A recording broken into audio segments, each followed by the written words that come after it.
How are you, brother? Happy Ramadan. I'm very good, brother. Thank you for having us one more time, especially the Ramadan first day Mubarak.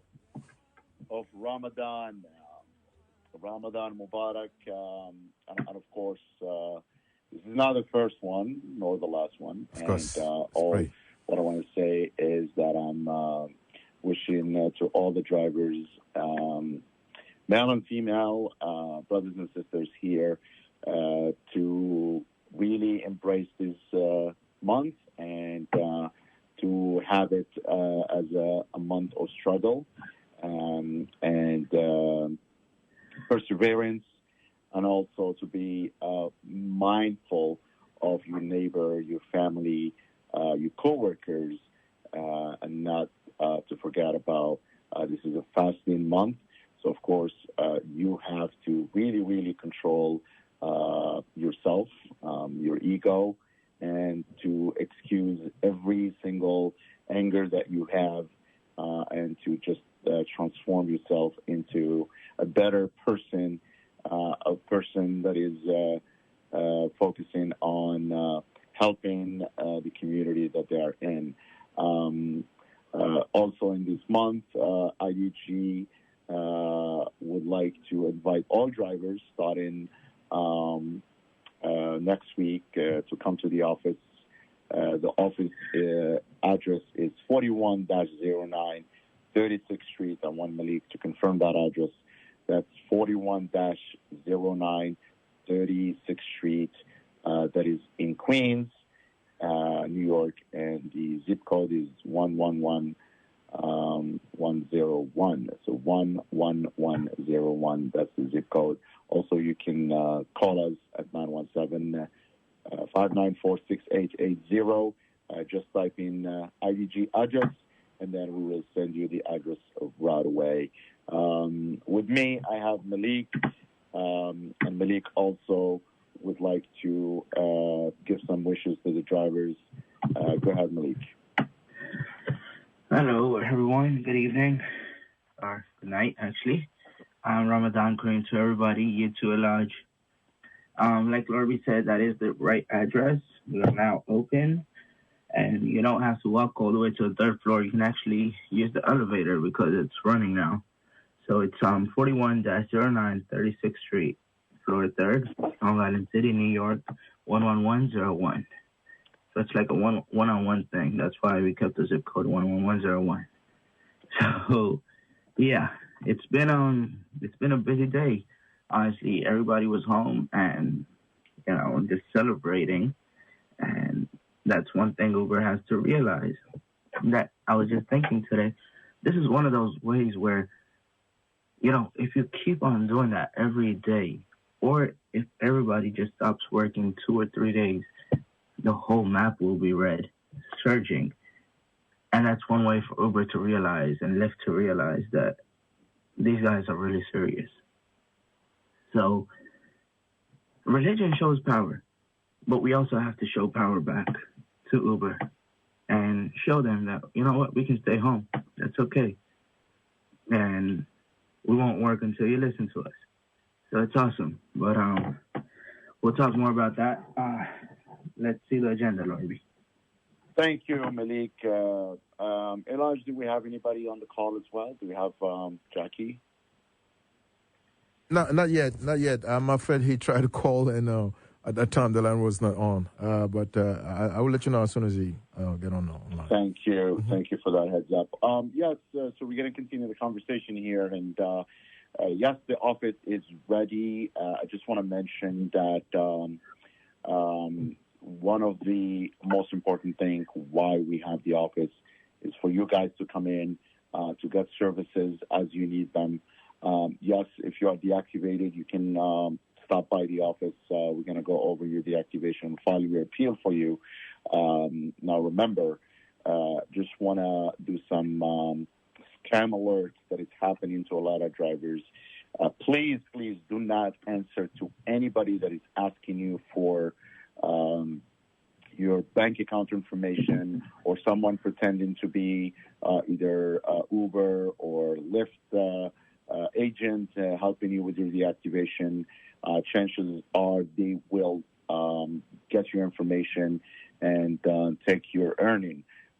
So never give your username and password. Companies will never ask you for that. Don't give your social security to anybody unless it's someone that you trust. And again, companies will never ask you for those sensitive information. So keep yourself safe. This is the only way to prevent drivers losing their earning and getting scammed. So again, one more thing that I want to talk about is the JFL, which is the Justice for App Workers, and IDG is part of that coalition. As the coalition is growing, and also the demand are raising up, and I'm going to have Malik talk a little bit about JFL. We call it JFL, which is Justice for App Workers. Go ahead, Malik. All right. So Justice for App Workers, what happened is last year there was a lot of critics making noise that, blah, blah, blah. And there was others who realized what's going on. And what happened is they all came together and Justice for App Workers was born. So here it is.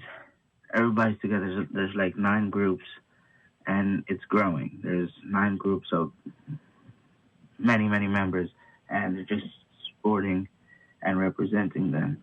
And all they want is justice, because justice is not being served, whether it's the TLC, whether it's Uber, whether it's Lyft, whether it's the mayor or the governor, or simple store owners who we shop from but won't let us use the restroom, simple McDonald's or Starbucks who we order food from on our break or order coffee from, but they make up an excuse that no, the bathroom's not working.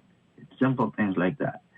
Whether we double park to go use the restroom or go buy something like a coffee or something, we'll get a $115 ticket. Now, on your workforce, on your work, like a restroom is a requirement that is supposed to be given. It's not supposed to be asked for. And safety is not supposed to be asked for. And that's our demand right there. Restrooms, safety, a living wage, and I'll tell you more. That's the demand. Now, safety is something that you should feel safe at your work anyhow. There's no need to, ask for safety. Whether it's an Uber client or a Lyft client, they can easily steal a credit card, make their Uber account, and just come into your car when they order and actually just, end up killing you or robbing you. And it's happening more and more day by day. They can actually just make a DoorDash account or an Instacart account, Uber Eats account, and just order food. And then, steal your car. Once you're stepping out, going into someone's place, and they can just steal your car. No one can do anything about it.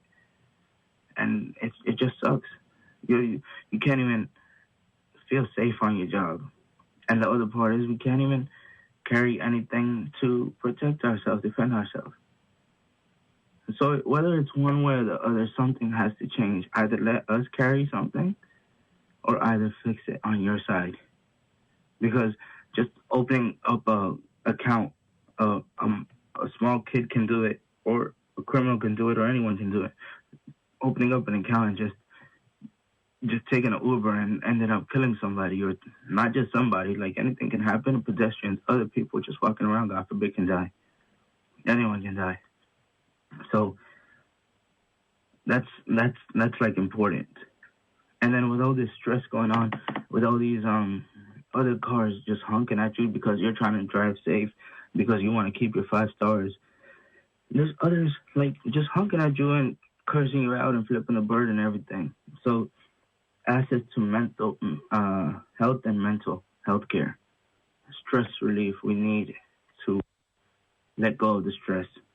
We need to talk to someone. So we need access to that. And to unfair the action. So riders can actually just make a complaint against you. Not just riders, anyone. A pedestrian could just make a complaint against you to Uber or Lyft. And without proof, Uber and Lyft will end up deactivating you, saying, oh, no. Even though they call you your partners, it's just a big lie. Uber's a scam. And the right to form a union, that's the only way we can actually be represented. We can actually have our voices heard. We can actually gain all this is if there is a union. Everybody is against it, but what the truth is that everyone needs a union. And just look at how it happened in Staten Island. Like the Amazon workers, they got a union, even though Amazon was against it. So in our case, not just Uber or Lyft, even these senators, even like others who lie that they're in it for the drivers, they're trying to, help drivers. They're just lying, and they just don't want a union either. Nobody wants a union except Justice for App Workers, except for these groups who are trying hard to, fight for everyone. So here it is, and that's what Justice for App Workers is. We're all trying to get where we need to be for a better life. Back to you, Laurie. Great talk, Malik. Yes, those 6 demands that we have are basic workers' needs, and we need to emphasize more on them as we continue to talk today. And I want all the drivers that they are listening with us today to actually take this and share it with other drivers as well. And I have Jackie with me here, and Jackie is going to talk a little bit about those 6 demands and what are they and what the purpose of those 6 demands that we deliver physically to Uber headquarters downtown, which was a hassle for us to actually reach that area. But I want to thank the NYPD and all the police authority that they were helping us of reaching the area and delivering our messages peacefully with the participation of all the drivers in New York City, all drivers, Uber, TLC drivers in general. We appreciate the coalition and how the organizing people were able to bring all workers together so we can deliver those demands. And I have Jackie with me here. We talked a little bit about that event, which happened on March 29th, which is last month. Go ahead, Jackie.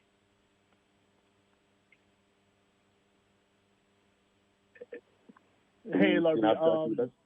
Yeah. Can you hear me? Yeah. Yeah. So, I didn't catch what you said. Can you say that again? Yes, I just realized my microphone was not plugged well, so I'm going to repeat everything that I want to say. So, yes, as we moved with the coalition and the work that all the organizers did, that was March 29th, we had the demand that we delivered to Uber headquarters downtown, and those demands are really basic workers' demand, and I think the company should take those demands and work on them to deliver them back to the drivers. Yes, Jackie, talking about the 6 demands of the JFO, the Justice for App Workers. Go ahead.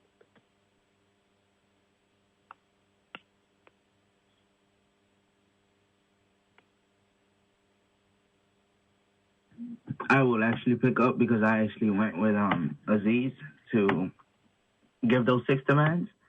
And the funny part, thanks to Jackie, he talked to the police officers, and I don't know what he said, but somehow he got us a whole lane where the caravan, the successful caravan, where the cars just parked, and, we actually had our thing going on, and then we asked the police officers if they could, we can go to the World Trade Center, and they actually blocked the highway for us. They actually blocked West Side Highway, and we all walked across the street and went there.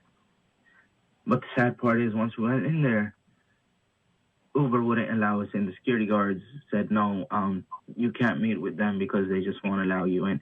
Now, the sad part is, like Raul Rivera from NYC Drivers Unite, one of the one of the fighters. He said, Uber calls us their partner, but how come they won't let us in?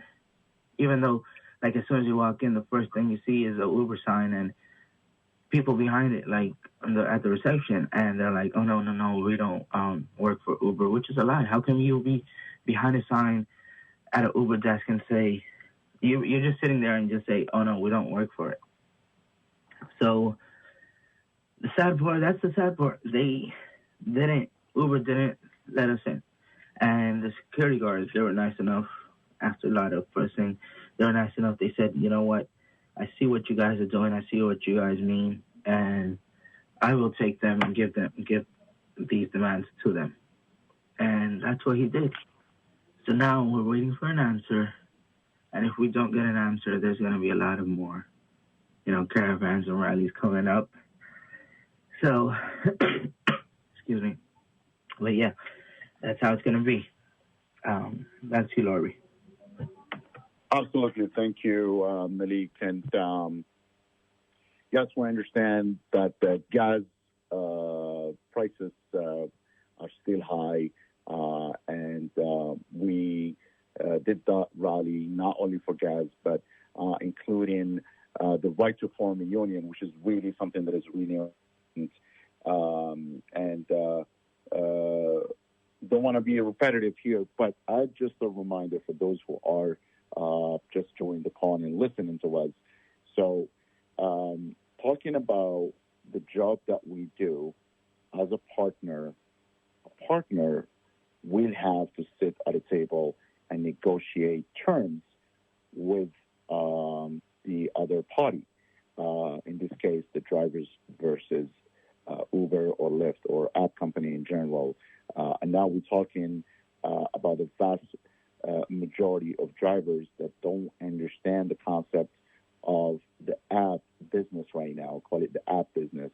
So yes, you buy your car, you get the TLC, and then you just download, and you have a virtual partner. But that's not the reality. The reality, yes, there is people behind the work of the app. So they are implementing rules that sometimes they don't agree with what the worker should have or what the driver should have as a business partner. So we want to make that communication and that language clear.